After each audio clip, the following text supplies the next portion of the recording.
पूरा मंच राजीव दीक्षित को समर्पित है और मैं चाहूंगा कि अपने मोबाइल फोन्स को या तो स्विच ऑफ कर लें या फिर उसे साइलेंट मोड में डाल दें, क्योंकि स्वास्थ्य के लिए या स्वस्थ होने के लिए यह हमारा पहला चरण होगा। श्री राजीव दीक्षित जी। चेन्नई नगर के सभी सम्माननीय नागरिक बंधुओं, माताओं, बहनों, मैं बहुत आभारी हूं आप सभी का और विशेष रूप से श्री शोभाकांत जी का, प्रदीप भाई का, निरंजन भाई का, मेघानी भाई, इन सबका बहुत आभारी हूं कि इन सबकी प्रेरणा से मुझे आपके बीच में एक ऐसे विषय पर बात करने का मौका मिला जिन विषयों पर मैं पहले बात नहीं करता था। हमारी जो चिकित्सा और स्वास्थ्य का विषय है, इस पर बात करने की प्रेरणा मुझे पिछले 3-4 साल पहले हुई, जब मैंने भारत सरकार को एक पत्र लिखा था।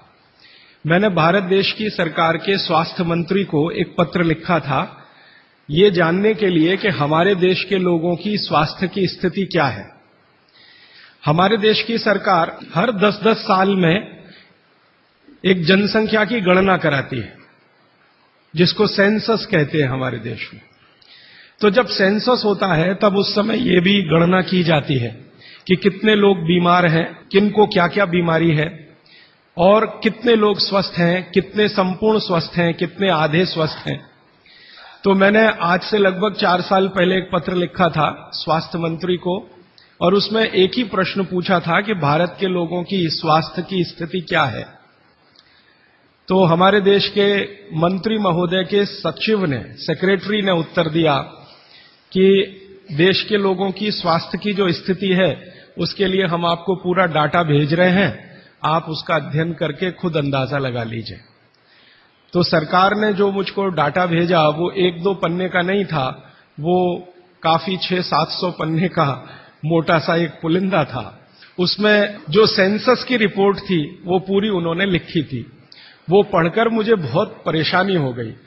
परेशानी क्या हो गई कि उसमें उन्होंने बताया कि लगभग 112 करोड़ लोग इस देश में रहते हैं और 112 करोड़ लोगों में स्वस्थ लोगों की संख्या गिनती की 25 से 30 करोड़ है। बस 25 से 30 करोड़ लोग ऐसे हैं इस देश में जिनको स्वस्थ कहा जा सकता है, जिनको किसी तरह का कोई रोग नहीं है, शारीरिक रूप से भी और मानसिक रूप से भी। बाकी जितने भी लोग हैं सभी को कुछ न कुछ तकलीफें हैं। जैसे भारत सरकार के विशेषज्ञों ने ये कहा कि 5 करोड़ लोग इस देश में हैं जिनको डायबिटीज है, मधुमेह है, खराब बीमारी है। दुनिया के ज्यादातर डॉक्टर कहते हैं कि ये जल्दी ठीक नहीं होने वाली बीमारी है और ये 5 करोड़ लोगों को हो गई है। और विशेषज्ञ ये कहते हैं उस रिपोर्ट में कि अगर यही गति और रफ्तार से डायबिटीज बढ़ती गई तो अगले 2014 तक लगभग 10 से 12 करोड़ लोगों को ये होगी। फिर उस रिपोर्ट में उन्होंने कहा है कि 12 से 13 करोड़ लोग ऐसे हैं जिनको लंग्स इन्फेक्शन की भिन्न भिन्न बीमारियां हैं, जैसे दमा है, अस्थमा है, सांस फूलती है, ब्रोंकियल अस्थमा है, ट्यूबरकुलोसिस है, ऐसे 12-13 करोड़ लोग।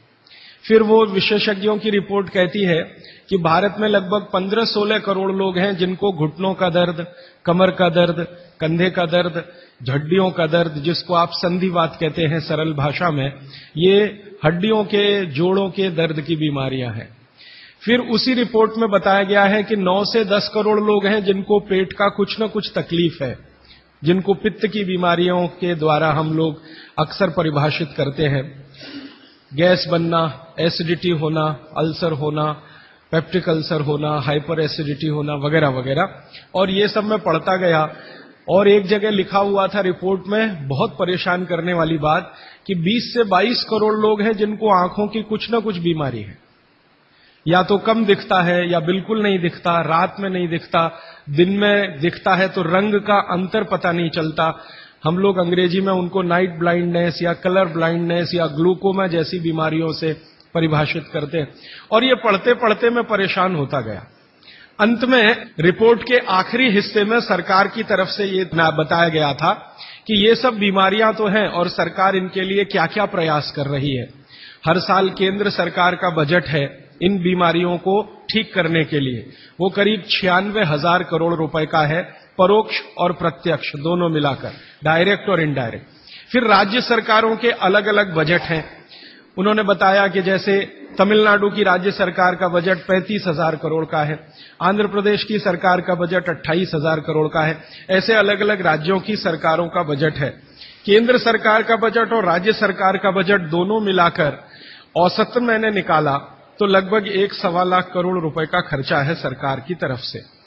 फिर ये पूरी रिपोर्ट पढ़ने के बाद और एक हिस्सा है रिपोर्ट का कि भारत की सरकार कहती है कि विभिन्न बीमारियों का इलाज करने के लिए इस देश में जो डॉक्टरों की संख्या है, जो रजिस्टर्ड हैं, वो 23 लाख है। एमबीबीएस, एमडी, एमएस, बीएएमएस माने आयुर्वेद के और प्लस बीएचएमएस होम्योपैथी के, तीनों विधाओं के, होम्योपैथी, आयुर्वेद और एलोपैथी तीनों मिलाकर सरकार कहती है कि 23 लाख डॉक्टर हैं जो रजिस्टर्ड हैं। अब 23 लाख डॉक्टर और लगभग 70 से 75 करोड़ मरीज या बल्कि 80 करोड़ मरीज, तो मैंने हिसाब निकाला कि एक डॉक्टर कितने लोगों का इलाज कर सकता है। अगर ईमानदारी से कोई डॉक्टर सवेरे से शाम तक, सवेरे 7 बजे से शाम 7 बजे तक क्लिनिक में काम करे तो ज्यादा से ज्यादा 50 लोगों को वो देख सकता है। अब 23 लाख डॉक्टर हैं और 50 का उसमें गुणा कर दो तो बीमारों की संख्या और जिनका इलाज हो पा रहा है उनकी संख्या में जमीन आसमान का अंतर है। फिर मैंने एक दूसरा पत्र लिखा और मैंने स्वास्थ्य मंत्री को यह कहा कि ये डॉक्टरों की संख्या तो पर्याप्त नहीं है बीमारों का इलाज करने के लिए। क्या सरकार की ऐसी कोई योजना है कि डॉक्टरों की संख्या बढ़ाई जाए? तो मंत्री के यहां से पत्र आ गया कि भारत की सरकार और राज्य की सरकारों ने अब तक जितने डॉक्टर्स बनाए हैं, इनको बनाने में करीब 10 लाख करोड़ से ज्यादा का खर्च हो चुका है। अगर ये संख्या हम दुगनी करें तो 20 लाख करोड़ रुपए हमें चाहिए। सरकार के पास इतना धन उपलब्ध नहीं है, इसलिए ये व्यवस्था कैसे आगे बढ़ेगी मालूम नहीं। फिर मैंने भारत सरकार को याद दिलाया कि भारत सरकार ने एक अंतर्राष्ट्रीय समझौता किया हुआ है जिसमें कई देश शामिल हैं और वो समझौते का टाइटल है 2014 तक सभी स्वस्थ। भारत में सन 2014 तक सभी को स्वस्थ हो जाना है, ये सरकार का समझौता है। तो 2014 तक कैसे होने वाला है? मुझे नहीं लगता कि कोई होने की संभावना है और सरकार स्वीकार करती है कि जिस गति से सरकार काम कर रही है, अगर सभी हिंदुस्तानियों को स्वास्थ्य दिया जाए, चिकित्सा दी जाए तो कम से कम 350 साल लगेंगे। ये कैलकुलेशन मैंने कैसे निकाला? हर साल जितने डॉक्टर इस देश में पढ़कर निकल रहे हैं, एलोपैथी, होम्योपैथी और आयुर्वेद के, और उसमें देश का जो ग्रोथ रेट है 10%, वो जोड़कर हर साल उनकी संख्या बढ़ती जाए तो 350 साल में सभी को चिकित्सा और स्वास्थ्य मिल जाएगा। अब पता नहीं 350 साल में कितने जीवित बचेंगे और कितने यहां से चले जाएंगे। अब मेरी एक जो दुख की बात है मन की, वो ये कि 350 साल में जनसंख्या अगर जो बढ़ रही है उसको जोड़ दिया इसमें, तो किसी को भी स्वास्थ्य कभी भी उपलब्ध नहीं हो सकेगा। जब ये जानकारी मुझे आई तो मैं बहुत परेशान हुआ और मैंने सोचा कि ये तो बड़ी गंभीर स्थिति है। फिलहाल पिछले कुछ वर्षों से मैं स्वामी रामदेव जी के साथ जुड़ा हूं। उनसे जब मैंने इन सब विषयों पर चर्चा की तो वो भी कहते हैं कि बात तो बहुत गंभीर है, सबको स्वास्थ्य मिलना सरकार के बूते का और सरकार के दम पर और चिकित्सा जो चल रही है इस देश में उसके दम पर तो संभव नहीं है, कोई और रास्ता ढूंढना पड़ेगा। अब दूसरा रास्ता ढूंढने के लिए मैंने भारत देश के कई बड़े चिकित्सकों से बात करना शुरू किया, ऐसे वैद्यों से बात करना शुरू किया जो आयुर्वेद के बड़े पंडित माने जाते हैं इस देश में। विशेष रूप से एक वैद्य हैं हार्डीकर, पूना में रहते हैं और उनका भारत में बहुत बड़ा ऊंचा स्थान है। आजकल हिंदुस्तान के आयुर्वेद चिकित्सा के जो विशेषज्ञ हैं वो उनको आधुनिक चरक कहते हैं, इतनी ऊंची स्थिति है उनकी। हार्डीकर जी की उम्र उनकी लगभग 85 वर्ष हो चुकी है। मैंने हार्डीकर जी से कहा कि भारत की चिकित्सा की जो स्थिति है वो ये है, सरकार कहती है, आप क्या मानते हैं? तो उन्होंने कहा कि भारत में किसी को भी सरकार के भरोसे चिकित्सा कभी नहीं मिल सकती। अगर कोई व्यक्ति चाहे तो अपनी चिकित्सा स्वयं करे तभी रास्ता खुलेगा और कोई रास्ता नहीं। हार्डीकर जी ने एक दिन मुझे कहा कि तुम जानते हो 200 साल पहले हिंदुस्तान में लोग बीमार नहीं थे इतने। तो मैंने कहा आप कैसे कहते हैं? उन्होंने कहा स्टैटिस्टिक्स देख लो, आंकड़े देख लो। तो 200 साल पहले के भारत के लोगों के चिकित्सा और स्वास्थ्य के आंकड़े मैंने इकट्ठे किए, जो अंग्रेजों की सरकार के द्वारा तैयार किए गए थे, क्योंकि उस समय भारत में अंग्रेजों की सरकार चलती थी। तो मुझे हैरानी हुई कि आज जितने बीमार हैं और उस समय जितने बीमार थे, आज जितनी जनसंख्या है और 200 साल पहले जितनी जनसंख्या है, वो सब बातों को ध्यान में रखते हुए मैं अगर आपको सरल भाषा में कहूं कि अगर आज 100% लोग बीमार हैं तो 200 साल पहले मुश्किल से 8 या 10% लोग ही बीमार थे। अब वो 8 से 10% लोगों की चिकित्सा के लिए अंग्रेजों ने एलोपैथी व्यवस्था यहां शुरू की थी, जो शायद पर्याप्त रही होगी, क्योंकि बीमारों की संख्या बहुत कम थी। आज बीमारों की संख्या हमारी कुल संख्या की 70 से 80% हो गई है और ये चिकित्सा लगभग फेल हो गई है। पिछले 60 वर्षों में आजादी के बाद आप सब जानते हैं, सरकार भी मानती है इस बात को कि जितना विकास हुआ है एलोपैथी चिकित्सा का, जितने डॉक्टर बढ़े हैं, जितनी दवाएं बढ़ी हैं, जितने हॉस्पिटल्स बढ़े हैं, जितनी सुविधाएं बढ़ी हैं, उतनी बीमारियां कई गुना गति से बढ़ गई। अब न हॉस्पिटल पर्याप्त हैं न डॉक्टर पर्याप्त हैं। आप अक्सर आए दिन अखबारों में समाचार पढ़ते होंगे, टीवी पर देखते होंगे कि लोगों को बिना इलाज के मर जाना पड़ता है, बिना दवा के मर जाना पड़ता है, हॉस्पिटल के बाहर बेचारे पड़े रहते हैं और डॉक्टर कहते हैं कि उनके ऊपर काम का इतना बोझा है कि वो सभी पेशेंट को अटेंड नहीं कर सकते।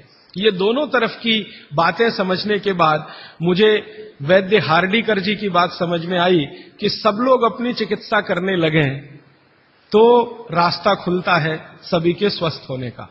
तो मैंने एक दिन हार्डीकर जी को पूछा कि क्या यह संभव है कि हर आदमी अपनी चिकित्सा खुद कर ले, तो डॉक्टर की क्या जरूरत है? तो उन्होंने कहा है कि डॉक्टर क्या करता है, डॉक्टर क्या करता है, आपसे कुछ बातें पूछेगा, आपको भूख लगती है कि नहीं, प्यास लगती है कि नहीं, नींद आती है कि नहीं, खाना अच्छा लग रहा है कि नहीं, वगैरह वगैरह, और ये सब आप उसको बताएंगे। ये सब बताने के बाद वो अपना कंक्लूजन आपको बताएगा कि आपको फलाना रोग हुआ है या आपको ऐसी तकलीफ हुई है। मतलब क्या है, डॉक्टर ने जो कुछ बताया आपके कहने पर, वो कोई भगवान तो नहीं है, ऐसा डॉक्टर तो कहीं नहीं है कि जो आप कुछ भी ना कहो और बता दे कि आपको ऐसा है। शायद 250-300 साल पहले रहे होंगे ऐसे कुछ चिकित्सक जो नाड़ी देखते ही बात करते थे कि आपने 10 दिन पहले ये खाया।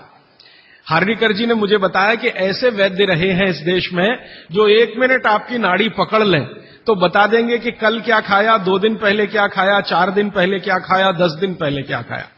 अब ऐसे लोगों की कमी बहुत है इस देश में, संख्या भी कम है। तो हार्डीकर जी ने मुझे कहा कि आप जो बताते हैं डॉक्टर उस पर से अपना तय करता है, लेकिन उसमें भी वो पक्का नहीं होता। एलोपैथी चिकित्सा में तो सिद्धांत ही है trial and error, trial and error, trial and error, माने कोशिश करो और गलतियां करो, कोशिश करो और गलतियां करो, कोशिश करो, माने तीर चलाओ, लगे तो ठीक, नहीं तो तुक्का। ये बात हार्डीकर जी के मुंह से सुनी तो मुझे लगा कि वो आयुर्वेद चिकित्सक हैं, शायद इसलिए ऐसा बोलते होंगे। फिर मैंने ये बात कंफर्म करने के लिए एलोपैथी के कई बड़े डॉक्टरों से बात की, बहुत बड़े बड़े डॉक्टरों से बात की, दिल्ली में, मुंबई में। वो कहते हैं कि देखो बात तो सही है, लेकिन हम इसको जाहिर में नहीं कह सकते, माने आप जैसे लोगों के सामने नहीं कह सकते कि हम सब ट्रायल एंड एरर पे काम करते हैं, हम सब तीर चलाते हैं, लग जाए तो ठीक है, नहीं तो तुक्का है। माने आपका जो इलाज किया जाता है वो एक कुछ एजम्पशंस के आधार पर है, कंफर्म कुछ भी नहीं है उसमें। काम कर गया तो ठीक है, नहीं तो आप तो मर ही जाएंगे। डॉक्टर कहेगा मैंने तो बहुत कोशिश की, अब मैं क्या कर सकता हूं, और आप चुपचाप अपने पेशेंट की डेड बॉडी लेके वहां से चले आएंगे। मैं आपको एक बहुत गंभीर बात कहना चाहता हूं। हिंदुस्तान के एलोपैथी चिकित्सा के शीर्षस्थ डॉक्टर जो इस देश में हैं, उनकी एक संस्था है। वो संस्था की एक कॉन्फ्रेंस में मैं चला गया था गलती से, एक डॉक्टर मुझे पकड़ के ले गया था, मेरा जाने का तो कोई अधिकार नहीं था, लेकिन डॉक्टर ले गया था। वो कहता था कि तुम सुनना बस बैठ के, हम बात क्या करते हैं, कुछ बोलना नहीं, कुछ कहना नहीं, रिएक्ट नहीं करना, बस सुनना, हम देखो क्या बातें करते हैं। तो उस कॉन्फ्रेंस में 3 दिन में बैठा रहा दिल्ली में।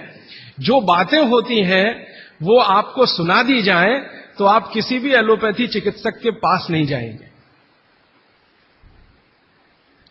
वो बिल्कुल इस तरह से बातें करते हैं जैसे कोई कसाई बकरे को काटने से पहले बात करता है। ऐसी स्थिति इस देश में आ गई है। फिर 3 दिन सुनने के बाद मैं परेशान हो गया, तो मैंने वो डॉक्टर से कहा मैं जाना चाहता हूं। उसने कहा अब तुम समझ गए हम लोग क्या हैं। तो मैंने कहा ये आपने मुझे समझाया क्यों? तो उन्होंने कहा तुम एक काम कर सकते हो जो हम नहीं कर सकते, कि ये बातें दूसरों को समझा दो। ऐसी स्थिति है। उसमें जो सबसे गंभीर बात हुई थी वो मैं आपको एक वाक्य में कहना चाहता हूं। वो ये कहते थे, सभी डॉक्टर एक दूसरे से सहमत होते हुए, कि 250 वर्षों में एलोपैथी चिकित्सा ने एक ही काम किया है, दर्द से लड़ने का, बस, इसके अलावा कुछ नहीं। 250 वर्षों में एलोपैथी चिकित्सा ने एक ही रिसर्च किया है, एक ही काम किया है, एक ही शोध किया है, वो दर्द से लड़ने का, इसके आगे कुछ नहीं है। और ये बात मैं बहुत घंटों घंटों सोचता रहा, तब जाकर मुझे मन में प्रेरणा हुई कि मुझे तो भारत के लोगों को कुछ और बताने की जरूरत है। तब मैंने हार्डीकर जी को पूछा कि अब मेरे समझ में आया, आप बताइए क्या करना चाहिए। तो उन्होंने कहा देखो, आयुर्वेद एक ऐसी चिकित्सा पद्धति है जिसमें महान महान लोगों ने, चरक ऋषि, सुश्रुत ऋषि, बागभट्ट ऋषि, निघंटु ऋषि, पाराशर ऋषि, ये सब महान महान लोगों ने एक बात कॉमन कही है, और वो ये कही है कि जो व्यक्ति मरीज होता है वो सबसे अच्छा डॉक्टर हो सकता है। इसको आप गंभीरता से मनन करते रहिए।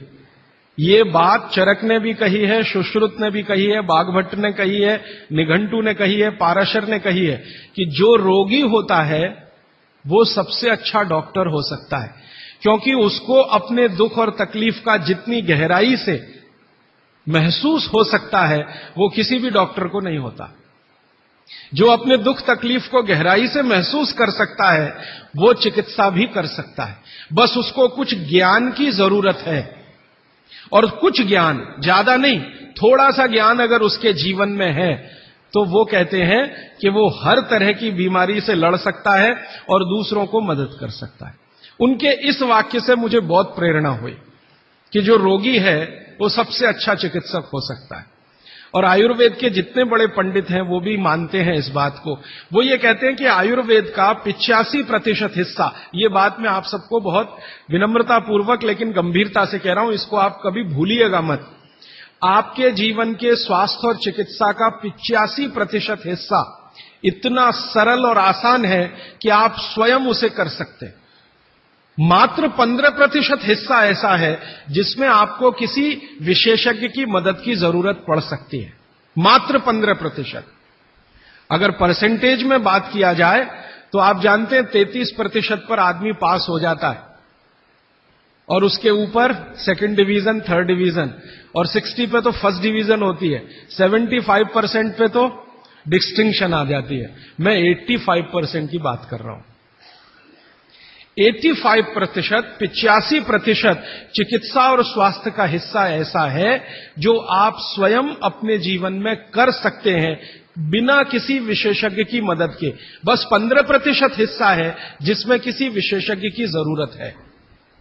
और आपको मैं एक आगे की बात कहता हूं कि ये जो 15% हिस्सा है आपकी जिंदगी का जिसमें आपको विशेषज्ञ की जरूरत पड़ती है, ये हिस्से में सबसे कम बीमारियां हैं। सबसे कम बीमारियां, माने जहां आपको विशेषज्ञ की आवश्यकता पड़े आपके जीवन में, वो बीमारियों की संख्या सबसे कम है। और जहां विशेषज्ञ की जरूरत नहीं है आपको अपने जीवन में, वो बीमारियां सबसे ज्यादा है। इसका माने कि हम 85% तो डॉक्टर हो ही सकते हैं। कंक्लूजन इस बात का यह है। अब आप अगर 85% से और बेहतर डॉक्टर होना चाहते हैं तो बागभट्ट ऋषि कहते हैं कि अपने शरीर को थोड़ा जान लीजिए, बस। और वो दूसरी महत्व की बात कहते हैं कि अपने भोजन को पहचान लीजिए। शरीर को जान लीजिए, भोजन को पहचान लीजिए, तो वो कहते हैं आप 100% डॉक्टर हो सकते हैं। शरीर को जान लीजिए मतलब थोड़ा फिजियोलॉजी, थोड़ा एनाटॉमी, आज की भाषा में मैं कहूं, थोड़ा शरीर विज्ञान आपको मालूम हो। और ये बहुत आसान है आजकल, कोई मुश्किल काम नहीं है। भारत सरकार ने विभिन्न तरह की छोटी छोटी पुस्तकें छपा रखी हैं जो बच्चों को पढ़ाई जाती हैं। एनसीईआरटी के सिलेबस में अब तो ये आ गया है। वो किताबें बाजार में उपलब्ध हैं, आप खरीद लाइए और आपको थोड़ा फिजियोलॉजी तो समझ में आ ही जाएगा, थोड़ा बहुत एनाटॉमी समझ में आ जाएगा, शरीर के क्या क्या अंग हैं, अंगों के क्या क्या उपांग हैं, हृदय है तो कहाँ है, लीवर है तो कहाँ है, किडनी है तो कहाँ है, लीवर का किडनी से क्या संबंध है, किडनी का हृदय से क्या संबंध है, आपस के उनके इंटर रिलेशनशिप है। अब तो एक चार्ट आता है कैलेंडर जैसा, मेरी आपको विनती है कि खरीद के एक टांग लीजिए अपने घर में, आपको भी मदद करेगा, आपके बच्चों को भी मदद करेगा। तो ये हिस्सा बहुत आसान है, मुश्किल नहीं है। बस इसमें जो मुश्किल हिस्सा है वो ये कि शरीर के अंगों के और उपांगों के जो नाम हैं वो जो भाषा में दिए गए हैं वो आपको थोड़ा कम समझती है, तो आप आयुर्वेद वाला ले लीजिए, वो आसानी से समझ में आएगा, उनके आपस के संबंध वगैरह वगैरह। मैं इस विषय पर ज्यादा नहीं जाना चाहता क्योंकि ये उपलब्ध है आपके सामने, और इसमें ज्यादा बात करूंगा तो समय खर्च होगा। आपको सिर्फ संकेत कर रहा हूं कि आज आप चाहे तो आज, नहीं तो एक दो दिन में कुछ ऐसी पुस्तकें फिजियोलॉजी एनाटॉमी की खरीद लें, नहीं तो एक कैलेंडर चार्ट आता है वो ले लें, 2-3 कैलेंडर के चार्ट आते हैं वो ले लें। अभी सरकार ने एक 12 कैलेंडर का चार्ट निकाला है, बहुत ही सरल भाषा में है, बहुत आसान है, उसको घर में टांग कर पलटते रहें, देखते रहें। ज्यादा से ज्यादा 8-10 दिन आप देखेंगे, आपको समझ में आ जाएगा लीवर क्या है, हृदय क्या है, किडनी क्या है, आपस के इनके फंक्शंस क्या है। ये बात भागवत जी कहते हैं कि थोड़ा शरीर को जान लो और भोजन को पहचान लो। अब उसमें आगे उन्होंने एक सूत्र लिखा है संस्कृत में कि शरीर को जानना अगर है तो ठीक है, इसको जरा और समझिएगा, शरीर को जानना है तो ठीक है, लेकिन भोजन को पहचानना सबसे ज्यादा जरूरी। माने उनका कहना यह है कि शरीर को जान लें तो ठीक है, नहीं जाने तो भी भोजन को तो पहचान लें।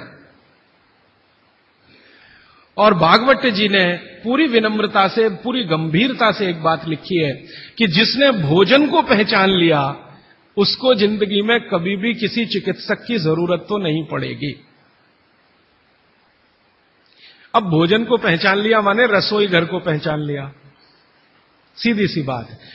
और भागवत जी कहते हैं कि जीवन की सबसे बड़ी खोज अगर कोई है तो वो रसोई घर है। और वो कहते हैं कि सबसे बड़ा विज्ञान अगर कोई है तो ये रसोई घर का विज्ञान है, जिसको भोजन विज्ञान कहें या पाक शास्त्र कला कहें, जो भी बात आप कहना चाहें। वो ये कहते हैं कि इससे बड़ी खोज पूरी दुनिया में हुई नहीं और अगले हजारों साल होगी नहीं। इतनी गहरी बात वो कहकर चले गए यहां से। वो कहते हैं कि पिछले हजारों साल में हुई नहीं भोजन से ज्यादा रिसर्च, और अगले हजारों साल में होगी नहीं। और मैं अपने अनुभव से और आप खुद अपने अनुभव से ये बात कह सकते हैं कि दुनिया में भोजन और रसोई पर सबसे ज्यादा रिसर्च अगर कहीं हुई तो भारत में हुई, और अगले हजारों साल भी होगी तो भारत में ही होगी। क्यों? दूसरे देशों में भोजन ही नहीं है, रिसर्च क्या करेंगे? हो भोजन तब तो रिसर्च करें। आप में से बहुत सारे लोग यूरोप गए होंगे, अमेरिका गए होंगे, आप देखिए भोजन क्या है उनके पास, ले दे के एक पाव रोटी और डबल रोटी। अब वो आलू से खा लो या प्याज से खा लो, प्याज से खा लो कि आलू से खा लो, उसको बीच में काट के प्याज भर लो या प्याज बगल में रख के खा लो। उसको पिज्जा कह दो, बर्गर कह दो, हॉट डॉग कह दो, कोल्ड डॉग कह दो, वो प्रिपरेशन तो एक ही है ना। और वो प्रिपरेशन है मैदे का, मैदे को सड़ाकर बनाया हुआ। इसके अलावा उनके पास कुछ है नहीं जिसको फूड स्टफ कहा जाए, माने सॉलिड भोजन, मुख्य भोजन कहा जाए, वो उनके पास एक ही है, पाव रोटी डबल रोटी। उसको वो मछली से भी खा सकते हैं, गाय के मांस से भी खा सकते हैं, बकरे के मांस से भी खा सकते हैं, या वगैरह वगैरह कहीं से कुछ भीख में मिल गया, दाल चावल वगैरह, तो उसके साथ खा सकते हैं, वो सब भीख में मिला हुआ है, उनके यहां कुछ होता है नहीं। मैं आपको एक छोटी सी जानकारी देना चाहता हूं। एक बार एक विदेशी व्यक्ति से मेरा झगड़ा हो गया, एक जर्मनी का व्यक्ति था, उससे झगड़ा हो गया। झगड़ा कुछ इस बात का था कि भारत महान है कि जर्मनी महान है। ये जर्मनी के लोगों को आप जानते हैं, थोड़ा शॉविनिज्म बहुत है, खराब शब्द है शॉविनिज्म, लेकिन मैं इस्तेमाल कर रहा हूं। वो कहते हैं हम श्रेष्ठ हैं, दुनिया में हमसे बड़ा कोई नहीं, हम सर्वश्रेष्ठ हैं, वगैरह वगैरह। हिटलर भी यही कहता था। तो उसकी महानता की हवा निकालने के लिए मैंने उससे कुछ सवाल कर लिए, तो परेशान हो गया। लेकिन जर्मनी की असलियत सामने आ गई। मैंने उसको पूछा तुम्हारे देश में क्या होता है? गन्ना होता है, गन्ना, शुगर केन? तो उसने कहा नहीं होता। आम होता है, आम? नहीं होता। केला होता है? नहीं होता। चीकू होता है? नहीं होता। संतरा होता है? नहीं होता। मौसम्मी होती है? नहीं होती। जब बहुत परेशान हो गया तो कहने लगा देखिए मिस्टर राजीव दीक्षित, कोई भी मीठी चीज मेरे देश में नहीं होती। अब बात आगे करिए। कोई भी मीठी चीज मेरे देश में नहीं होती। एक वाक्य में उसने खत्म कर दिया। फिर मैंने कहा अच्छा चलो, मीठी चीज नहीं, कड़वी चीज पूछते हैं। मेथी होती है? मेथी? मेथी तो मीठी नहीं है। तो मेथी होती है? उसने कहा नहीं होती। पालक होता है?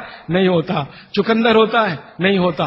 फिर थोड़ी देर में परेशान हो गया, कहने लगा हरे पत्ते की कोई चीज मेरे देश में नहीं होती। तो मैंने कहा फिर होता क्या है? तो उसने कहा दो ही चीजें हैं, एक तो आलू होता है और एक प्याज होती है। तो आलू को प्याज में मिला के खा लो या प्याज को आलू में मिला के खा लो, और कुछ नहीं होता। फिर मैंने उसको गिनाना शुरू किया कि देखो भारत में क्या क्या होता है, मीठी चीजों में क्या क्या होता है, खट्टी चीजों में क्या क्या होता है, तीखी चीजों में क्या क्या होता है, कसैली या कड़वी चीजें क्या क्या हैं। 6 रस है ना, षड रस की बात कही जाती है। 6 रस में मैंने गिनाना शुरू किया तो वो कहता है कि यार इसमें तो एक एनसाइक्लोपीडिया लिख जाएगा। मैंने कहा यस, भारत में इतना ही होता है।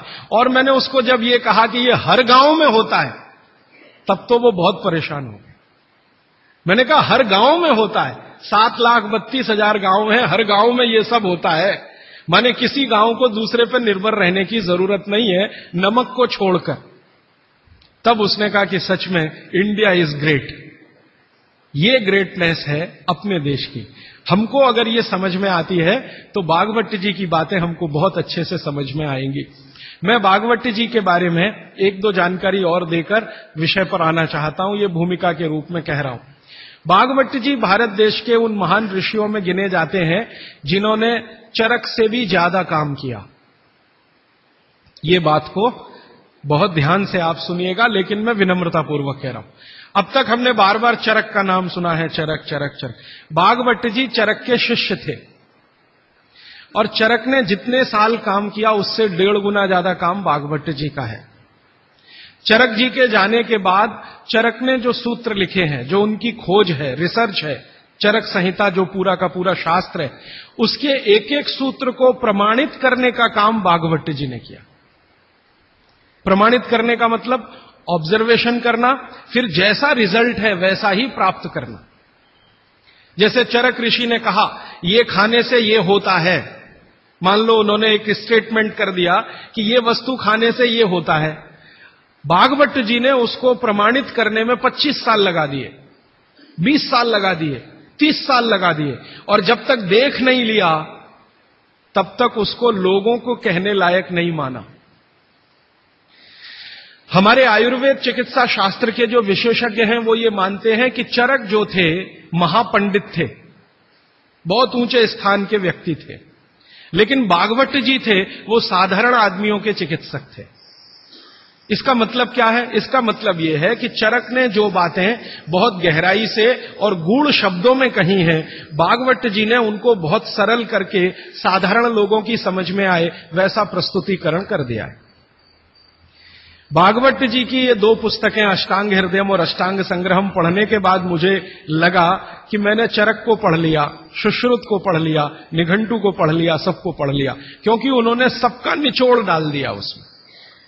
और वो ये कहते हैं कि अब मैंने जो तैयार कर दिया है अष्टांग हृदयम या अष्टांग संग्रहम, ये आम आदमी के लिए है। वो चाहे तो इसका पालन करे और अपने जीवन में मेरी तरह से सुखी और निरोगी रहे। भागवत जी 135 वर्ष तक जिंदा रहे और उनके शिष्य बताते हैं कि उन्होंने इच्छा मृत्यु को धारण किया। माने उनकी इच्छा हो गई थी कि अब बहुत दिन जिंदा रहने से कोई फायदा नहीं है, तो मृत्यु को वरण किया। ऐसे पंडित आदमी, इतनी कमांड अपने शरीर पर। और वो ये कहते हैं जब मृत्यु को जा रहे थे तो उनके शिष्य कह रहे थे कि परेशान हम हो जाएंगे, आप चले जाएंगे, उनका कोई परेशानी नहीं है। ये शरीर छोड़ूंगा, दूसरा धारण करूंगा। जैसे तुम शर्ट बदलते हो, मैं बदल लूंगा, लेकिन अब मुझे जाना चाहिए, इस शरीर का सीमा हो गया है। ऐसे व्यक्ति जिन्होंने मृत्यु को धारण किया अपनी इच्छा से, उन्होंने जो कुछ अपने जीवन में किया है वो 2 ही पुस्तकों में सारा समाहित है। तीसरी कोई पुस्तक उन्होंने लिखी नहीं, और वही दोनों पुस्तकों में कुल मिलाकर 7000 सूत्र हैं। 7000, 2 पुस्तकों में कुल मिलाकर 7000 सूत्र हैं।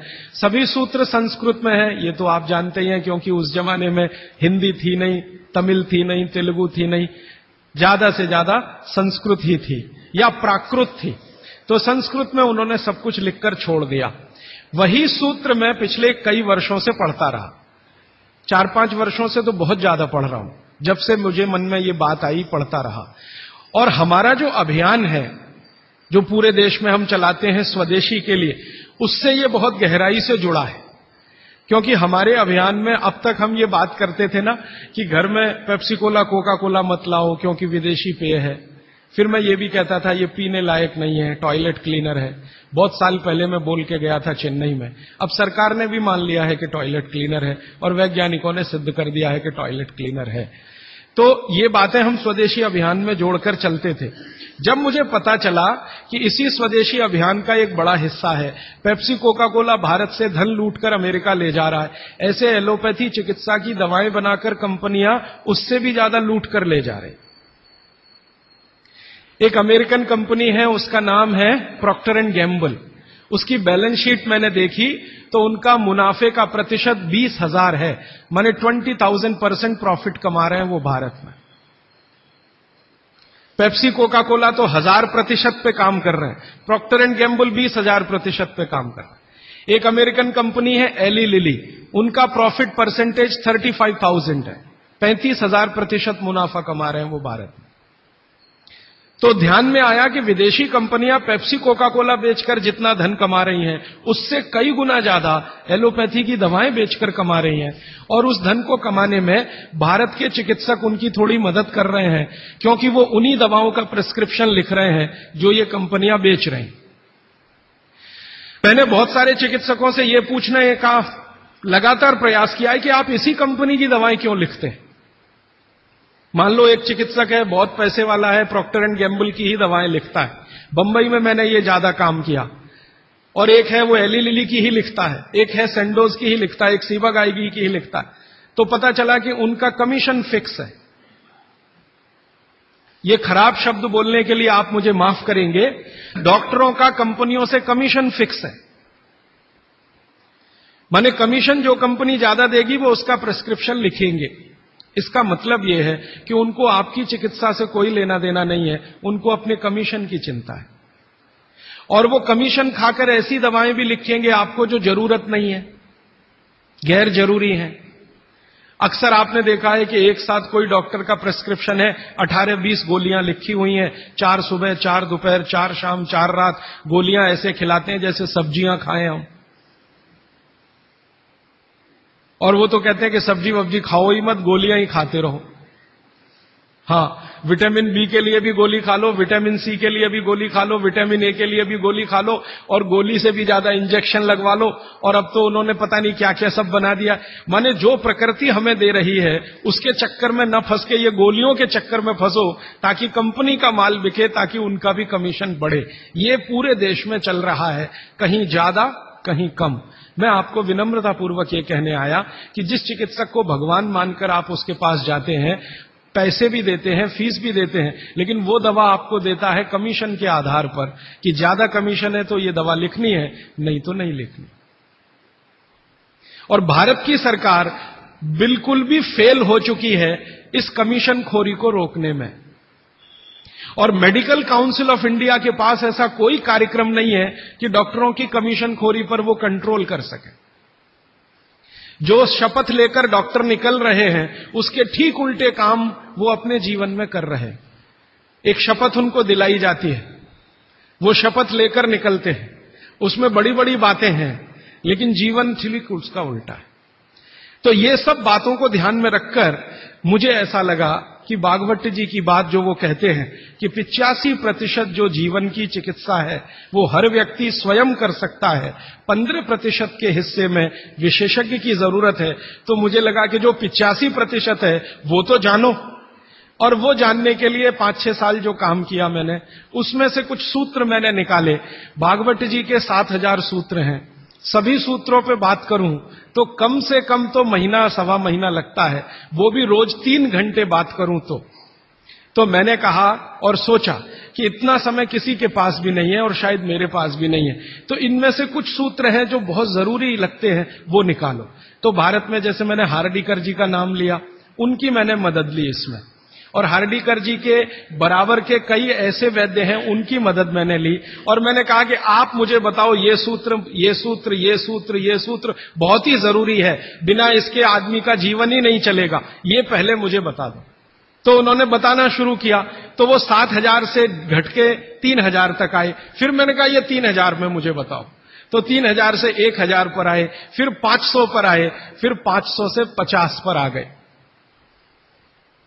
और वो 50 के बाद भी उन्होंने कहा अगर तुम ये 50 भी नहीं बता सकते तो ये 15 तो जरूर बता दो।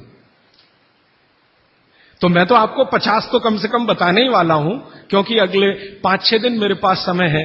लेकिन उन 50 में जो 15 हैं वो सबसे महत्वपूर्ण हैं, भागवत जी खुद मानते हैं, और उनके नीचे के जितने भी विशेषज्ञ हुए हैं पिछले हजारों सालों में, वो भी मानते हैं कि ये सबसे महत्वपूर्ण सूत्र है। उसमें से पहला सूत्र मैं बात शुरू करता हूं। आपके पास अगर कागज पेन हो तो जरूर निकाल लीजिए, नोटबुक है तो बहुत अच्छा होगा, डायरी है तो बहुत ही अच्छा होगा, क्योंकि पता नहीं दोबारा कब कौन व्यक्ति इस विषय पर आपसे बात करने आएगा। और अगर नहीं है कागज पेन कॉपी तो भी चिंता मत करिए, क्योंकि मैंने पिछले कुछ वर्षों में काम करते करते ये सूत्रों को किताब में भी लिख डाला है। मैंने किताब बना दी है, भागवत संहिता जो है, मैंने भागवत जी की अष्टांग हृदयम और अष्टांग संग्रम, इनके सूत्रों को कलेक्ट करके, सेलेक्ट करके 3 भाग में एक पुस्तक बनाई है, पार्ट 1, पार्ट 2, पार्ट 3, अष्टांग हृदयम, भाग 1, भाग 2, भाग 3। मूल लेखक भागवत जी हैं, मैंने सिर्फ सिलेक्शन किया है, और सिलेक्शन के साथ आज के हिसाब से उसको थोड़ा विश्लेषित किया है। जैसे मैं एक उदाहरण दूं तो आपको मेरी बात समझ में आए। भागवत जी ने एक सूत्र लिखा, अब मैं संस्कृत में बात नहीं करूंगा क्योंकि समय बढ़ जाएगा। एक सूत्र उन्होंने लिखा कि भोजन को बनाते समय, इसको माताएं बहनें सब बहुत ध्यान से सुने, पुरुष भी सुने तो अच्छा है। भोजन को बनाते समय पवन का स्पर्श और सूर्य का प्रकाश अगर नहीं मिला, किसको? भोजन को। जिस भोजन को आप बना रहे हैं या पका रहे हैं, उसको पकाते समय पवन का स्पर्श और सूर्य का प्रकाश नहीं मिला, वो भोजन कभी नहीं करना। क्यों? तो वो आगे लिखते हैं ये भोजन नहीं विष है। और फिर आगे लिखते हैं कि दुनिया में 2 तरह के विष हैं। एक ऐसे विष होते हैं जो तत्काल असर करते हैं, और एक ऐसे विष होते हैं जो धीरे धीरे असर करते हैं। तत्काल असर वाले विष आप जानते हैं, जीभ पर 1 ड्रॉप डालो मर जाओ, ऐसे बहुत विष हैं। और धीरे धीरे असर करने वाले विष माने 2 साल में, 5 साल में, 10 साल में, 15 साल में, 20 साल में असर करेंगे और आपको मरने की स्थिति में पहुंचा देंगे। तो सूत्र उनका इतना है कि जिस भोजन को बनाते समय पवन का स्पर्श और सूर्य का प्रकाश ना मिले, वो भोजन को कदापि ना करें, क्योंकि वो विष है। अब ये तो सूत्र है, पहले संस्कृत है, मैंने वो हटा दिया, संस्कृत नहीं कहा, सीधे हिंदी में कहा। अब इस हिंदी का विश्लेषण करें, हम कहना क्या चाहते हैं वो, और आज के हिसाब से विश्लेषण करें, सन 2007 के हिसाब से विश्लेषण करें। अब तक मैंने जो बोला वो भागवत जी का हिस्सा था, अब जो वो बोल रहा हूं वो मेरा हिस्सा है। भागवत जी कह रहे हैं कि प्रेशर कुकर का भोजन ना करें, क्योंकि प्रेशर कुकर एक ऐसी तकनीक है जिसमें भोजन बनाते समय ना तो सूर्य का प्रकाश जा सकता है, ना पवन का स्पर्श उसको मिलेगा। प्रेशर कुकर से जो भी है वो हवा बाहर तो आ सकती है, बाहर की हवा अंदर जाने की उसमें कोई डिवाइस नहीं है, कोई रास्ता नहीं। सूर्य का प्रकाश उसमें अंदर जाए ऐसी कोई टेक्नोलॉजी उसमें डेवलप नहीं हुई है। तो भागवत जी ने 3500 साल पहले कहा, शायद उनको ये अंतर चेतना में आ गया होगा कि ये कभी ना कभी आदमी प्रेशर कुकर बना ही लेगा। ये मैंने मजाक में कहा, लेकिन आज के हिसाब से आपको समझ में आए इसके लिए। तो वो ये कहते हैं कि प्रेशर कुकर का भोजन ना करें। माने हमारे घर में एक प्रेशर कुकर है जिस पर भागवत जी का सिद्धांत लागू नहीं होता। माने सिद्धांत ऐसे लागू नहीं होता कि हम उसका खाना खाएं, ना खाएं, वो विष है। फिर मैंने वैज्ञानिकों से बात की कि ये प्रेशर कुकर का भोजन विष है, ऐसा भागवत जी कहते हैं, आपका क्या कहना है? तो हमारे देश में CDRI नाम की एक बड़ी लेबोरेटरी है, सेंट्रल ड्रग रिसर्च इंस्टीट्यूट। वहां के 2 साइंटिस्टों ने कहा कि यार काम तो हमने करके देखा है, बात सही है भागवत जी। मैं कहता हूं ये टीवी पे बोलो, तो उन्होंने कहा ये प्रेशर कुकर कंपनियां गर्दन काट देंगी हमारी, टीवी पे नहीं बोल सकते हम, तुम चाहो तो बोलो। मैंने कहा आपकी रिसर्च क्या कहती है? वो ये कहते हैं कि ये जो प्रेशर कुकर है ज्यादा से ज्यादा या 99% एल्यूमिनियम के बने हुए हैं। एल्यूमिनियम आप जानते हैं। और वो ये कहते हैं कि भोजन रखने और बनाने का सबसे खराब मेटल अगर कोई है तो एल्यूमिनियम ही है। सबसे खराब मेटल जिसमें भोजन को आप रखें और भोजन को पकाएं वो एल्यूमिनियम ही है। और दोनों वैज्ञानिक, वो कहते हैं नाम नहीं लेना हमारा, इसलिए मैं नहीं ले रहा हूं, वो ये कहते हैं कि हमारा 18 साल का रिसर्च ये कहता है कि अगर इस एल्यूमिनियम के प्रेशर कुकर का खाना बार बार आप खाते जाओ तो गारंटी है कि आपको डायबिटीज तो हो ही जाएगा, अर्थराइटिस तो हो ही जाएगा, ब्रोंकाइटिस भी होने की पूरी संभावना है, और सबसे ज्यादा टीबी होने की संभावना है। अस्थमा, टीबी, ये सब होने की संभावना। मैं पूछा आपने अब तक कितनी बीमारियों को डिटेक्ट किया? तो उन्होंने कहा 48 बीमारियों को हम डिटेक्ट कर चुके हैं जो प्रेशर कुकर के खाने से ही होती हैं। और ये दोनों रिसर्चर, सबसे ज्यादा इन्होंने रिसर्च किया जेलों में। जेल है ना हमारी, वहां सभी कैदियों को एल्यूमिनियम के बर्तन में ही खाना मिलता है, आप जानते हैं। तो ये दोनों वैज्ञानिक लखनऊ के हैं। लखनऊ की जेल में, लखनऊ के आसपास की जेलों में इन्होंने बहुत काम किया। वो जेलों में जाते हैं और जो कैदी एल्यूमिनियम के बर्तनों में खाना खाते हैं उनके ऊपर उन्होंने बहुत काम किया। और उन्होंने कहा सबका जीवन कम होता है और जीवन की शक्ति कम होती है, प्रतिकारक शक्ति कम होती है और रोग बहुत जल्दी उनको आते हैं। बाद में मैंने एक छोटा सा काम इसमें ऐड किया। वो वैज्ञानिकों से रिपोर्ट लेने के बाद मैंने ये तय किया कि पता करो कि ये एल्यूमिनियम कब से आया, क्योंकि ये ज्यादा पुरानी चीज नहीं है। तो पता चला 100-125 साल पहले आया। 100-125 साल पहले अंग्रेजों की सरकार थी। अंग्रेजों की सरकार के वैज्ञानिकों ने एल्यूमिनियम को हिंदुस्तान में इंट्रोड्यूस कराया। और आपको सुनकर हैरानी होगी कि अंग्रेजों की सरकार का जो पहला नोटिफिकेशन आया एल्यूमिनियम के बर्तन बनाने का, वो जेल के कैदियों के लिए ही आया। और उनका यह तय हुआ था कि जेल के कैदियों को एल्यूमिनियम के बर्तनों में ही भोजन दिया जाए, क्योंकि ये सब भारत के क्रांतिकारी हैं और अंग्रेजों को इन्हें मारना है। उस जमाने में आप जानते हैं जेल में कोई भी होता था तो वो क्रांतिकारी होता था। भगत सिंह हो या उधम सिंह, चंद्रशेखर हो या अशफाक उल्ला, राजेंद्र नाथ लाहिड़ी हो या ठाकुर रोशन सिंह, ये सब तो क्रांतिकारी थे जो जेलों में जाया करते थे अंग्रेजों के जमाने। इनको जानबूझकर एल्यूमिनियम के बर्तन में ही खाना देना है ताकि ये जल्दी मरे या मरने की स्थिति में आ जाए। तो समझबूझकर अंग्रेजों की सरकार ने एल्यूमिनियम के बर्तन इस देश में इंट्रोड्यूस किए। अब परिणाम क्या हुआ? अंग्रेज तो चले गए, लेकिन जेलों में आज भी ये नियम चल रहा है कि भोजन एल्यूमिनियम के बर्तनों में ही दिया जाएगा। अंग्रेज चले गए फिर भी ये काम चल रहा है। और अब मुश्किल ये हो गई है कि वो जेलों से हमारे घर में आ गया और हमारे घरों से ज्यादा गरीबों के घर में आ गया। ज्यादा गरीब लोगों के भोजन तो सारे एल्यूमिनियम के बर्तनों में ही बन रहे हैं और वो बेचारे बिना जाने बूझे ट्यूबरकुलोसिस और अस्थमा जैसी बीमारियों के शिकार हो रहे हैं।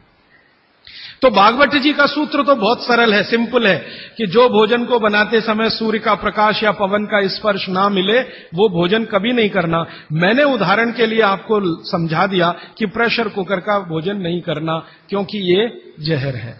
एक और चीज है अपने घर में, रेफ्रिजरेटर। रेफ्रिजरेटर भी एक ऐसी वस्तु है, एक ऐसी डिवाइस है, एक ऐसी टेक्नोलॉजी है जिसमें सूर्य का प्रकाश नहीं जा सकता, पवन का स्पर्श भी नहीं हो सकता। और एक तीसरी चीज है अपने घर में, माइक्रोवेव ओवन।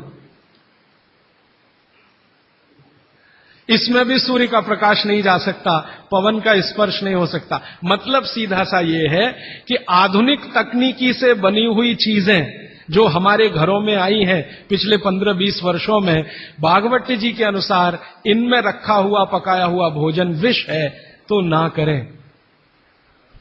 नहीं तो क्या होगा? आप कहेंगे जी हम तो करेंगे, हम तो छोड़ नहीं सकते प्रेशर कुकर को, हम तो छोड़ नहीं सकते रेफ्रिजरेटर को, हम तो छोड़ नहीं सकते माइक्रोवेव ओवन को, क्योंकि इसमें भोजन से समय बचता है। मेरा बहुत सारी माताओं और बहनों से तर्क हुआ है, वो ये कहते हैं कुकर में खाना बनाने से समय बचता है। तो मैं उनसे पूछता हूं ठीक है समय बचता है, तो बचे हुए समय का क्या करती हैं?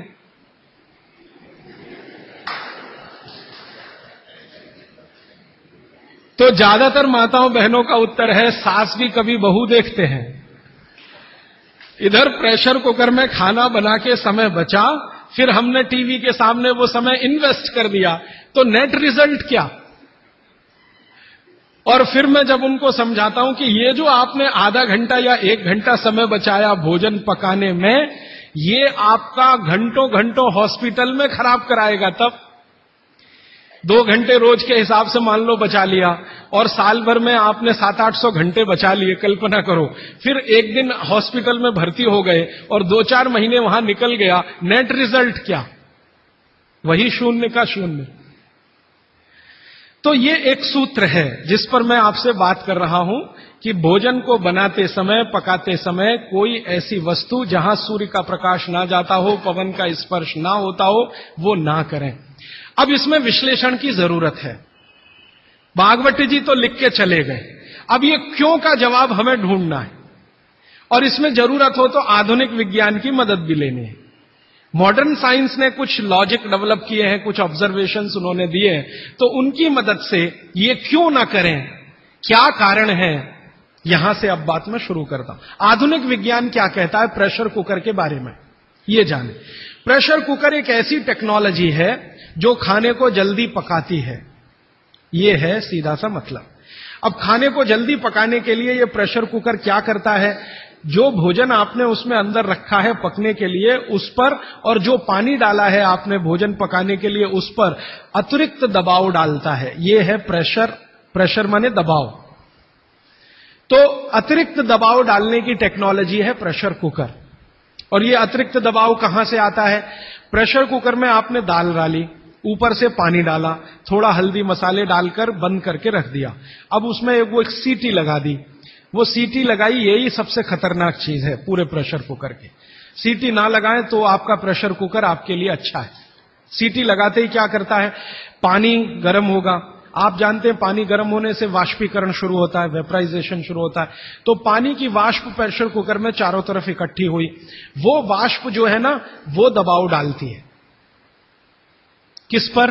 दाल पर, चावल पर, सब्जी पर। ये दबाव डाल के होता क्या है, दाल, एक कल्पना करिए अरहर की दाल, थोड़ी देर के लिए कल्पना, अरहर की दाल के छोटे छोटे टुकड़े, एक दाल को तोड़कर 2 टुकड़े, जिसको द्विदल कहते हैं। जैन समाज के लोग तुरंत समझ में आ जाएंगे। द्विदल, चने की दाल, अरहर की दाल, ये सब द्विदल है। इसको तोड़कर आपने दाल बनाई है। अब ये दाल पानी में पड़ी है, नीचे से गर्म और ऊपर से भाप का दबाव, तो ये दाल जो है ना फट जाती है। फटना समझते हैं? वो दरकना शुरू हो जाता है। उसके अंदर के जो मॉलिक्यूल हैं, दाल के अंदर जो अणु हैं, वो अणु एक दूसरे को जो जकड़कर बैठे हुए हैं, ये पानी का प्रेशर उन अणुओं को तोड़ता है और दाल दरकना शुरू होती है। वो दाल दरक जाती है और पानी इतना गर्म होता है तो उबल जाती है, पकती नहीं है, उबलती है। पकना और उबलने में अंतर है। तो उबल जाती है और दरक जाती है। आप खोलते हैं, 5 मिनट बाद आपको लगता है दाल पक गई है। पक नहीं गई है, वो थोड़ी सॉफ्ट हो गई है, नरम हो गई है, क्योंकि नीचे से गर्मी पड़ी, ऊपर से प्रेशर पड़ा वाष्प का। वो पकी नहीं है, उबल गई है और उसका सॉफ्टनेस बढ़ गई है। तो आपने खा लिया तो आपने कहा पकी हुई दाल खा ली। माफ करिए, दाल पकी हुई नहीं है, फिर आप बोलेंगे जी पकी हुई दाल और इस दाल में क्या अंतर है? पकी हुई दाल का आयुर्वेद में एक सिद्धांत है। आयुर्वेद में वैसे सभी सिद्धांत हैं, उसमें से एक मैं आपसे बता रहा हूं। आयुर्वेद चिकित्सा ये कहती है कि जिस वस्तु को खेत में पकने में जितना ज्यादा समय लगता है, जिस वस्तु को पकने में खेत में जितना ज्यादा समय लगता है, भोजन रूप में पकने में भी उसको ज्यादा समय लगता है। अब अरहर की दाल की बात करें, आप में से थोड़ा भी गांव से जुड़ा हुआ कोई व्यक्ति होगा तो आप जानते हैं अरहर की दाल को खेत में पकने में कम से कम 7 से 8 महीने लगता है। कम से कम 7 से 8 महीना लगता है। क्यों? अरहर की दाल में जो कुछ भी है, जिसको आप न्यूट्रिएंट के रूप में जानते हैं, माइक्रो न्यूट्रिएंट के रूप में जानते हैं, सूक्ष्म पोषक तत्व के रूप में जानते हैं, वो मिट्टी से दाल तक आने में सबसे ज्यादा समय लगता है। ये जो मिट्टी है ना खेत की, ये माइक्रो न्यूट्रिएंट्स का खजाना है। खेत की मिट्टी में कैल्शियम है, खेत की मिट्टी में आयरन है, खेत की मिट्टी में सिलिकॉन है, कोबाल्ट है, जिप्टन है, जोरोन है, ये सब माइक्रो न्यूट्रिएंट्स खेत की मिट्टी में है। ये पौधे की जड़ में आते हैं, जड़ से तने में आते हैं, तने से फल में आते हैं। इस पूरी क्रिया में बहुत समय लगता है, तो इसलिए दाल को पकने में समय लगता है। तो आयुर्वेद ये कहता है कि जिस दाल को खेत में पकने में ज्यादा समय लगा, उसको घर में भी पकने में ज्यादा समय लगना चाहिए। क्यों? ये जो माइक्रो न्यूट्रिएंट्स धीरे धीरे एब्जॉर्ब हुए हैं दाल में, खींच कर आए हैं दाल में, इनको डिसॉल्व होने में भी धीरे धीरे ही समय लगेगा। आप दाल क्यों खाना चाहते हैं? आप दाल खाना चाहते हैं प्रोटीन के लिए। प्रोटीन कहां से आएगा? ये जो माइक्रो न्यूट्रिएंट्स का कलेक्शन दाल में इकट्ठा है, इनके टूट जाने पर, बिखर जाने पर, तो वो बिखरने और टूटने में उसको देरी लगने वाली है, क्योंकि आने में देरी लगी है। ये प्रकृति का सिद्धांत है, आयुर्वेद का नहीं कहना चाहिए, प्रकृति का सिद्धांत है। बच्चे को पेट के अंदर गर्भाशय में विकसित होने में समय लगता है। दुनिया में हर चीज को विकसित होने में समय लगता है, जल्दी कुछ नहीं होता। इसलिए दाल भी जल्दी नहीं पकती, बच्चा भी जल्दी नहीं होता। सभी चीजों में यह है, प्रकृति का नियम है। और प्रकृति का दूसरा नियम है कि जिन चीजों को पकने में, बड़ा होने में ज्यादा समय लगा है, उनको डिसॉल्व होने में भी ज्यादा समय लगेगा। और दाल जब डिसॉल्व होगी तब उसके प्रोटीन्स आपको मिलेंगे भोजन में। इसीलिए आप दाल खा रहे हैं, ताकि आपको प्रोटीन की कमी पूरी हो। कुछ विटामिन्स आपको चाहिए, कुछ प्रोटीन्स आपको चाहिए, कुछ और दूसरे अंश आपको चाहिए। तो आयुर्वेद का नियम बिल्कुल सीधा है कि दाल ज्यादा देर में पकी है तो घर में भी ज्यादा देर में पके। अब मेरे समझ में आया कि हमारे पुराने लोग जो बुजुर्ग थे वो कितने बड़े वैज्ञानिक थे। मैं एक बार जगन्नाथपुरी गया था, आप भी गए होंगे। तो वहां भगवान का प्रसाद बनाते हैं तो प्रेशर कुकर में नहीं बनाते, आप जानते हैं। हालांकि वो चाहे तो प्रेशर कुकर रख सकते हैं, क्योंकि जगन्नाथपुरी के मंदिर के पास करोड़ों रुपए की संपत्ति है। तो मैंने मंदिर के महंत को पूछा कि ये भगवान का प्रसाद, माने वहां दाल और चावल मिलता है प्रसाद के रूप में, वो मिट्टी की हांडी में क्यों बनाते हैं? आप में से जो भी गए हैं जगन्नाथपुरी, आप जानते हैं वो मिट्टी की हांडी में दाल मिलती है और मिट्टी की हांडी में चावल मिलता है या खिचड़ी मिलती है, जो भी मिलता है प्रसाद के रूप में। तो मैंने महंत को पूछा कि आप ये मिट्टी की हांडी में ही क्यों बनाते हैं? तो उसने एक ही वाक्य कहा, मिट्टी पवित्र होती है। तो ठीक है, पवित्र होती है, ये हम सब जानते हैं। लेकिन वो जो नहीं कह पाया महंत, वो आपको मैं कहना चाहता हूं कि मिट्टी न सिर्फ पवित्र होती है, बल्कि मिट्टी सबसे ज्यादा वैज्ञानिक होती है। क्योंकि हमारा शरीर मिट्टी से बना है, मिट्टी में जो कुछ है वो शरीर में है, और शरीर में जो है वो मिट्टी में है। हम जब मरते हैं ना और शरीर को जला देते हैं तो 20 ग्राम मिट्टी में बदल जाता है पूरा शरीर। 70 किलो का शरीर, 80 किलो का शरीर मात्र 20 ग्राम मिट्टी में बदल जाता है, जिसको राख कहते हैं। और इस राख का मैंने विश्लेषण करवाया एक लेबोरेटरी में, तो उसमें कैल्शियम निकलता है, फास्फोरस निकलता है, आयरन निकलता है, जिंक निकलता है, सल्फर निकलता है, 18 माइक्रो न्यूट्रिएंट्स निकलते हैं मरे हुए आदमी की राख में। ये सब वही माइक्रो न्यूट्रिएंट्स हैं जो मिट्टी में है। इन्हीं 18 माइक्रो न्यूट्रिएंट से मिट्टी बनी है, यही 18 माइक्रो न्यूट्रिएंट शरीर में है जो मिट्टी में बदल जाता है। तो महंत का कहना कि मिट्टी पवित्र है, वो बहुत वैज्ञानिक स्टेटमेंट है। बस इतना ही है कि वो उसको एक्सप्लेन नहीं कर सकता। एक्सप्लेन क्यों नहीं कर सकता? आधुनिक विज्ञान उसने नहीं पढ़ा या उसको मालूम नहीं है, लेकिन आधुनिक विज्ञान का रिजल्ट मालूम है, पवित्रता। रिजल्ट उसे मालूम है, विश्लेषण नहीं मालूम। वो हमारे जैसे मूर्खों को मालूम है। मैं अपने को उस महंत की तुलना में मूर्ख मानता हूं। क्यों? क्योंकि मुझे ये विश्लेषण करने में 3 महीने लग गए, वो बात 3 मिनट में समझा दिया कि मिट्टी पवित्र है। तो ये मिट्टी की जो पवित्रता है, उसकी जो माइक्रो न्यूट्रिएंट्स की कैपेसिटी या कैपेबिलिटी है, उसमें से आई है। तो मिट्टी में दाल आई है, दाल आपने पकाई है, तो वो महंत कहता है कि मिट्टी पवित्र है, इसलिए हम मिट्टी के बर्तन में ही दाल पकाते हैं। भगवान को पवित्र चीज ही देते हैं, अपवित्र चीज भगवान को नहीं दे सकते। अच्छा, मैं वो दाल ले आया और भुवनेश्वर लेके गया, पुरी से भुवनेश्वर। भुवनेश्वर में CSIR का एक लेबोरेटरी है, council of science and industrial research का लेबोरेटरी है, जिसको रीजनल रिसर्च लेबोरेटरी कहते हैं। तो वहां ले गया, कुछ वैज्ञानिकों से कहा ये दाल है, उन्होंने कहा हाँ हाँ ये पुरी की दाल है। मैंने कहा इसका विश्लेषण करना है, इस दाल में क्या है। तो उन्होंने कहा यार ये तो बड़ा मुश्किल काम है, 6-8 महीने लगेगा। मैंने कहा ठीक है, फिर भी। तो उन्होंने कहा हमारे पास पूरे इंस्ट्रूमेंट नहीं है, हमारे पास जो जो चाहिए वो नहीं है, आप दिल्ली ले जाओ तो बेहतर है।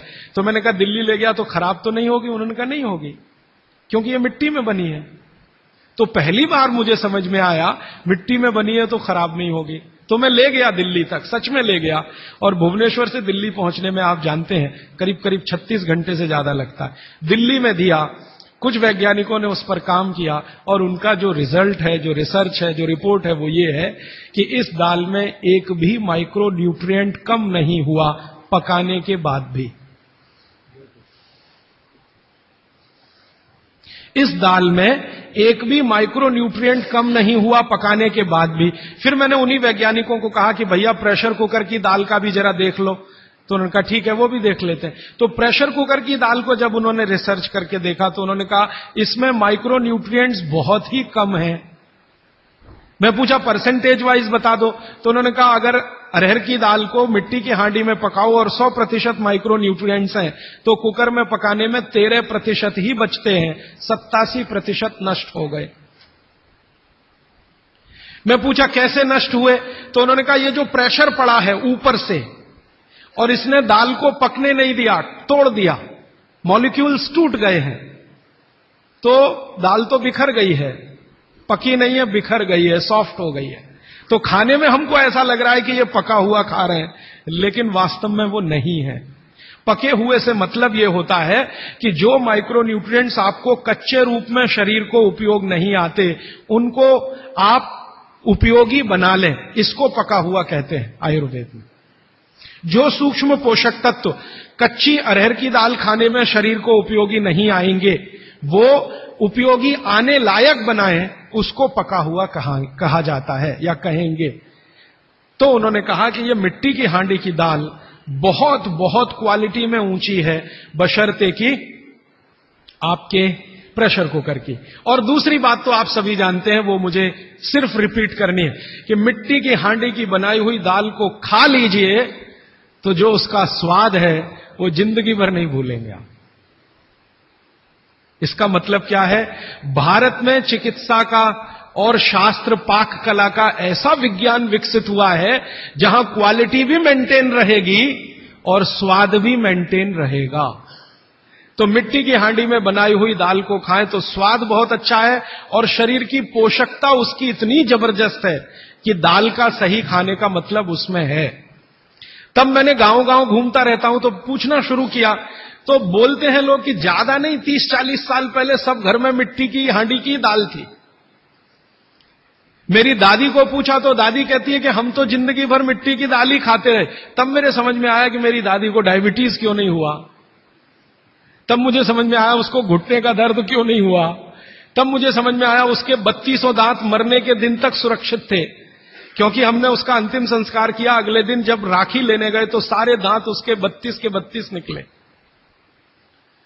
तब मेरे समझ में आया कि 94 साल की उम्र तक मरते समय चश्मा क्यों नहीं लगा उसकी आंखों पे, और जीवन के आखिरी दिन तक अपने कपड़े खुद अपने हाथ से धोते हुए मरी थी। ये कारण है कि शरीर को आवश्यक माइक्रो न्यूट्रिएंट्स की पूर्ति अगर नियमित रूप से होती रहे तो आपका शरीर ज्यादा दिनों तक बिना किसी दूसरे की मदद के काम करता है। तो माइक्रो न्यूट्रिएंट्स पूरा सप्लाई मिला दाल में, जो खाई थी उसने मिट्टी की हांडी में पका पका के, और न सिर्फ दाल पकाती थी वो मिट्टी की हांडी में, बल्कि दूध भी मिट्टी की हांडी में पकाती थी, घी भी मिट्टी की हांडी से ही निकालती थी, दही का मट्ठा भी मिट्टी की हांडी में ही बनता था। अब मेरे समझ में आया कि हजारों साल से मिट्टी के बर्तन क्यों इस देश में आए, हम भी एल्यूमिनियम बना सकते थे। देखिए बात मैं आपसे कहने जा रहा हूं वो ये